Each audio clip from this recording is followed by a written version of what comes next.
race for Congress in the 1st District, and at least for now, all of the action is on the Democratic side. One of the top contenders to fill the seat being vacated by Congressman Chris Pappas is Stefany Shaheen, and she joins us this morning on Close-Up. Stefany, thanks for being here. Thank you so much, Adam. Good morning. So most of the congressional candidates who come in here and sit in that seat, people have no idea who they are. You, of course, have a very famous last name here in New Hampshire and politics and whatnot. Likely going to be a huge advantage in a Democratic primary to be a Shaheen. But what sets you apart? How are you going to be different from Senator Shaheen in Washington? Well, of course, I'm very proud of my mom and all that she has done in her career to serve the people of New Hampshire. But I'm the candidate in this race, and I stand on my credentials. No one knows this district better than I do. I've lived and worked here my whole life. We've raised 4 children in Portsmouth, and we've done a lot of work in Manchester.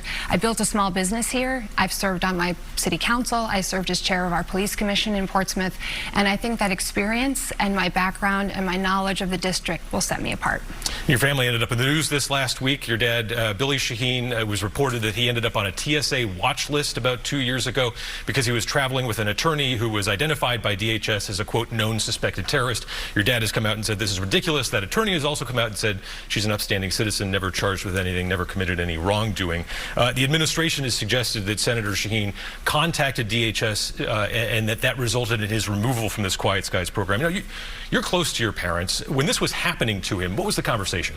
Well, first I can tell you that I know for certain that there were very invasive and aggressive searches being done by him at the airport. I know that the Senate office has answered a lot of the questions about this in the last couple days, and certainly there was an inquiry as to why this was happening. It had to be a misunderstanding, frankly. My father is a veteran. He served as a captain in the Army. He served as a U.S. attorney. He served as a longstanding lawyer. He was a judge for 17 years. So, you know, there was clearly a misunderstanding, and they were trying to get to the bottom of it. The contact that Senator Shaheen had with DHS, in your opinion, was that an appropriate use of her power? I know that those questions have been asked of the Senate office. I know she was inquiring as to what was going on and trying to get to the bottom of the misunderstanding. You know, fair or not, this is some of the baggage that comes with dynastic politics. You know, you end up with the same last name. It's your family. We're going to talk about this kind of stuff. What do you tell voters, though, who want to turn the page and think that it's time for another family to lead in New Hampshire? Well, I think we have lots of leaders in New Hampshire, and I think that the goal is really for me to reach as many voters as I can. The voters of New Hampshire are going to make this decision, and I hope they're going to decide based on who they believe is most qualified. I'm going to keep reinforcing that I'm the candidate in this race and that I have qualifications on my own. I've lived and worked in this state my whole life. I've built a small business. I've raised my family. I've coached volleyball at Portsmouth High School. I think those experiences, those qualifications are going to set me apart. A lot of different angles here. Government surveillance is one for sure, and talking about how the government deals with U.S. citizens. In March, President Trump issued an executive order that said to essentially get rid of these barriers between government agencies when it comes to sharing information about people, American citizens included. There have been concerns that an outside contractor doing this work could effectively develop their own database that would be like a digital ID or fingerprint of all Americans. Is this something you would be trying to stop in Congress? Well, I think we have to be very careful about privatizing the role of government in any domain, frankly, but certainly as it relates to the sharing of personal, confidential, financial information of American citizens. Let's take some international issues here right now. Do you consider what Israel is doing in Gaza to be a form of genocide? Let's be very clear. The reality of what's happening in Israel and in Gaza is unprecedented. The level of cruelty, the level of destruction has to stop. The war has to stop. We need a two-state solution. We need action. You know, the Trump administration said that on day one they would solve this problem. They've done nothing but make it worse.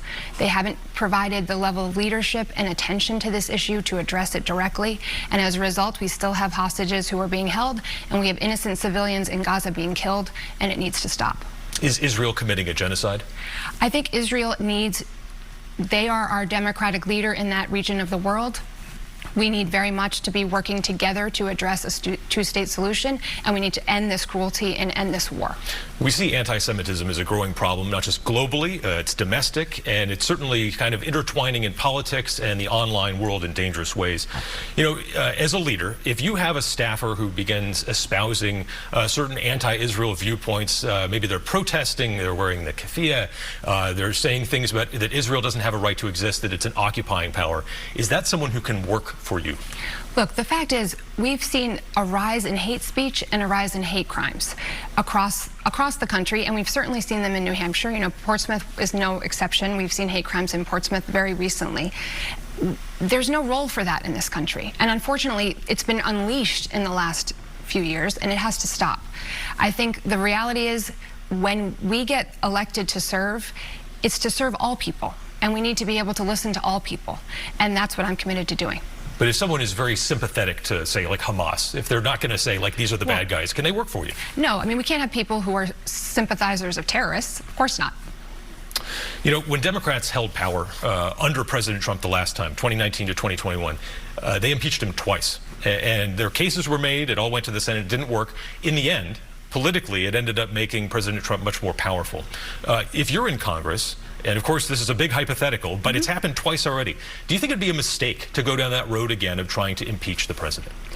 I think we need to focus on the issues that matter to working families, and I think we've gotten away from that. We get caught up in the rhetoric and the distraction, and we're not focused on the issues that really matter. Things like, how do we make housing more affordable in New Hampshire? How do we make childcare more accessible? How do we address the health care challenges that every single family in the state has had to deal with in one shape or another, either because it's too expensive, or because they can't access it when they need it, or because they don't have access to their providers.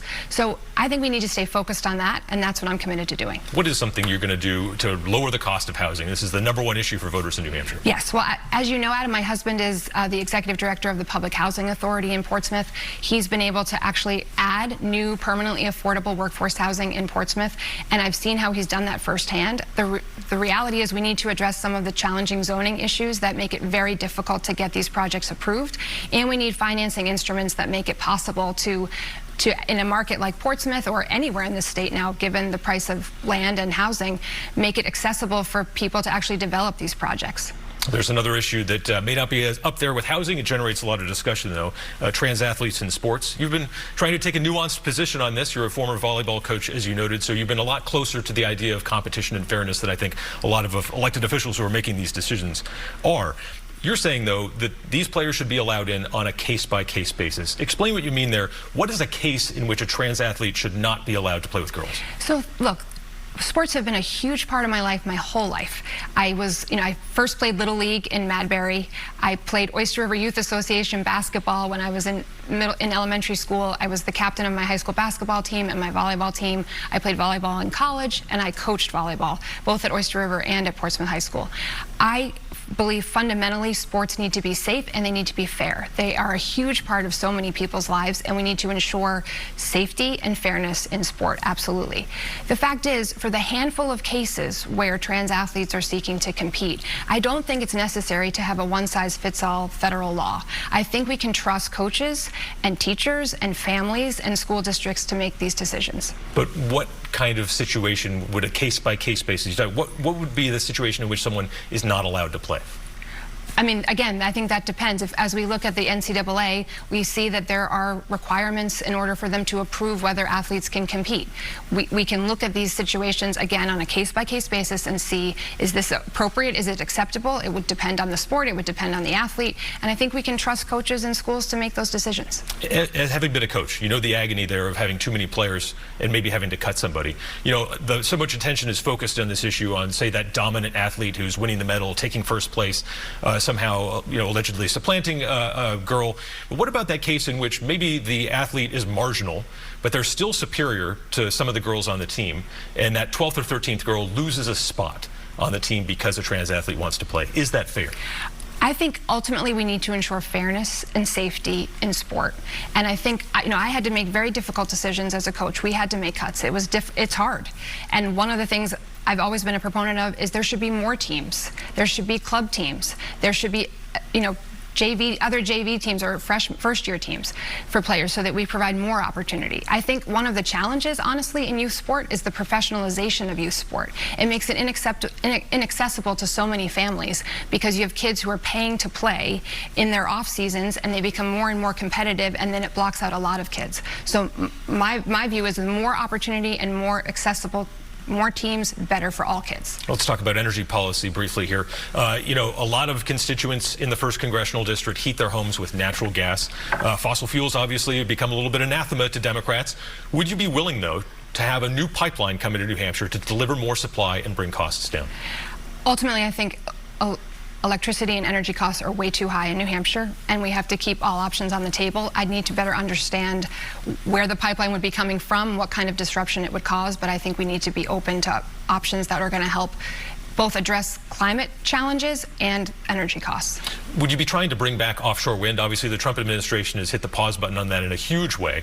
Are those costs worth the energy that would be eventually coming back? So would you want to revive those projects in Congress? Good question. I need to learn more about it, to be honest, those particular projects. I think right now trying to do that as opposed to saving things like solar projects that are being attacked and cut, it's probably not the best place to be focused. I would prefer to focus right now on the solar projects that we have underway that are being threatened. But again, I think we can't take anything off the table as it relates to bringing more green, effective, and efficient energy projects. All right, Stefany Shaheen, thanks for joining us on Close-Up. We'll see you out there on the trail. Thank you so much, Adam. All right, and we'll be right back with the Senate majority and minority leaders to discuss the state budget moving forward at the State House.